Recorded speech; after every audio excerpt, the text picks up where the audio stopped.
Good morning, good afternoon, or good evening, wherever you are. This is Roger Gilbert. I'm reporting for International Aquafeed here at Aqua Nor in Trondheim, Norway. I've been here all week, fabulous show, hundreds of thousands of people, and it's a multiple industry exhibition all around salmon and fish farming globally now. So I'm very happy to say that I'm on the stand of Veramaris, and I'm in the company of their business development manager, and that is Yann Le Gal. And Yann is going to tell us a little bit about the product he's brought to the show. It's very interesting, Yann. You've got a fabulous product here. We've heard a lot about it ourselves, but just an explanation. What is it you're promoting? Thanks for coming, Roger, and it's really nice having you here on our booth. So my name is Yann, I'm taking care of business development at Veramaris. And Veramaris is a joint venture between two leading biotech companies, DSM-Firmenich on one side and Evonik on the other side. And the beauty is that actually Evonik brought the expertise of large-scale fermentation, while DSM-Firmenich actually brought the strains, the algae strains, and more than 35 years of research and development on algae specifically. So what we do at Veramaris is to grow Schizochitrium, which is the name of the algae, with a fermentation process. And after that, we extract the oil from the cells of the algae in itself to have a really highly potent, so highly concentrated, rich oil in omega-3s, EPA, and DHA. So that's the product we are doing. So it's an oil rich in EPA and DHA, which is providing an alternative to fish oil. Yeah. Jan, can I reach across and just alter your microphone because you were no longer on mute, but now it's fine. I think we've got all that. So omega-3 is the focus, is it? Yeah, absolutely. So omega-3s are really important for human beings, but also for pets basically, but fish as well, because because we can't produce them ourselves. So we have to provide EPA and DHA omega-3s from our diet. And today actually we catch wild-caught fish to extract oil from those wild-caught fish to get those EPA and DHA. But sardines, anchovies, blue whiting, they get the omega-3s from natural marine algae, which are the primary producers of omega-3s, which just bioaccumulate through the food chain. Yeah. So instead of catching fish, what we offer to the market is to shortcut the entire food chain, and to provide directly to feed millers, but also to the pet food industry and also the human industry, the essential fatty acids, so omega-3s, EPA and DHA, that are needed also for human beings and for fish health and welfare. Yeah. And how is it going? Are you able to produce enough to keep the industry going forward? Yes, so we got started 6 years ago now at our facility in Blair, Nebraska in the US. And now since 2 to 3 years now, the production is running full speed, which is really good. We are producing a couple of thousand tons of this product, which is mostly focused to and delivered to the aqua industry, and salmon being our main market here in Norway, for instance, but in other parts of the world. But also we are, as mentioned, also growing into the pet food and the human business, right? So we are keeping up with demand, which is good. But of course we have significant plans to grow, which is the next step. Because of course, on a global level, we do see that every year there is a growing demand for EPA and DHA omega-3s, whether that's coming from aquaculture, from the pet food, which is also growing a lot, and from the human industry, which is more and more, I would say, interested in healthy products. So you can buy to get today supplements rich in EPA and DHA omega-3s from fish oil. But on the market now, you also have the same supplements coming from algae oil with the same richness of EPA and DHA. So we do see that demand keeps on increasing very significantly over years. But at the same time, the supply of fish oil is really stable on a long-term basis. Right. So there is a gap to be closed between a static supply of EPA and DHA and the demand which keep on growing, and we have to feed almost 10 billion people in the next couple of decades. So we need to fill that gap, and algae is one alternative to increase the supply of sustainable EPA and DHA to the market. So what is your feedstock? What are you producing? Is it a agricultural product? Is it how do you produce the material? Yeah, so as mentioned, we grow the algae in bioreactors. Yes. So it's a fermentation process that happens in Nebraska. But after a few weeks, actually, we have a significant biomass of algae. And thanks to patented processes, then we extract the oil from this biomass, and we have a pure oil on one side, which is what we do sell to aquaculture market, and a biomass, a co-product on the other side, which is fully utilized locally in cattle feed. So there is no waste. Okay. Yeah.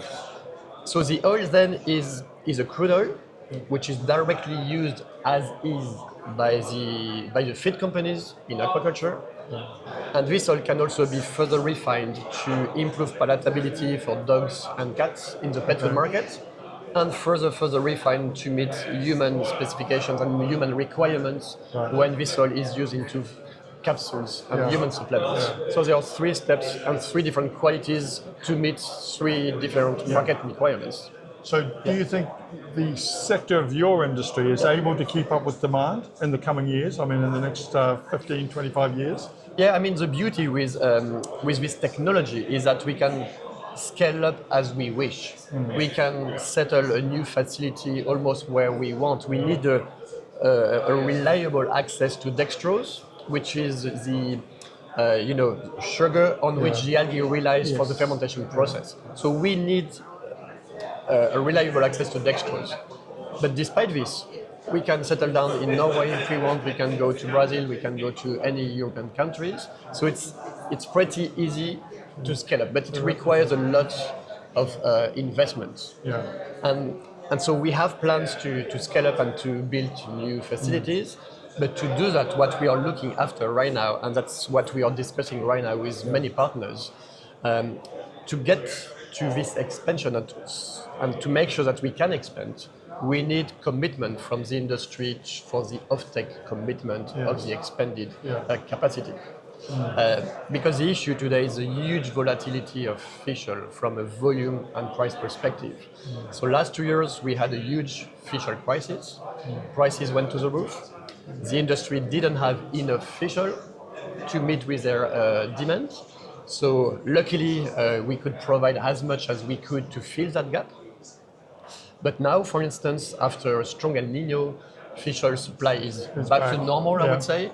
The big question is for how long? We know that the next crisis is around the corner, right? Yeah. So that's the reason why we need to expand. But we can't be on and off. We need a reliable offtake as well, right? Yeah. So that's what we are now discussing to enable us to expand, to meet our customers' needs. We also need not only feed millers, but also farmers to commit to long-term offtake commitment to secure their supply and secure our production. So we've had a warning, like last year. Yep. We're now in a bit of a hiatus where the pressure's off. Yep. But likely on the way to 2050, we're going to experience these shortfalls again if we don't take action. Absolutely. And the reason why we really need this increasing basket of solutions to just increase the supply of sustainable omega-3s to make sure that feed millers, but also the pet food industry, human, have access to more solutions to cope with the increasing demand and to cope with the volatile supply of EPA and DHA coming from fish oil. So this is a totally sustainable process, in your view? Yeah, it is. I mean, because we, of course, we have so many, I would say, attributes. We've got a very stable and reliable potency with a stable output throughout the year, so we know exactly what we can produce. Of course, we can enable the farming industry, for instance, the fish farming industry, to reduce its reliance on wild-caught fish. Not because wild-caught fish is bad, but just because there is simply not enough of it. That's the issue. And we know that the aquaculture industry is just supposed, and we see that every day, it's supposed to grow tremendously over the next decades, just to provide more blue food, healthy food to growing population, right? So Veramaris' purpose is really to to bring more of EPA and DHS to sustain aquaculture growth globally. And from that sense, it's sustainable. And of course, we also committed to SBTi targets 3 years ago already to make sure that we can significantly reduce our carbon footprint impact. And that's fully well on track. We already reduced last year by, it was 35% if I remember correctly, our emissions. So we are right on track to meet our targets to make it even more sustainable, basically. So it's going well. Yeah. So what's the reaction been from the show itself? I mean, this is a major event in the aquaculture calendar. I mean, are people understanding the point you're trying to make?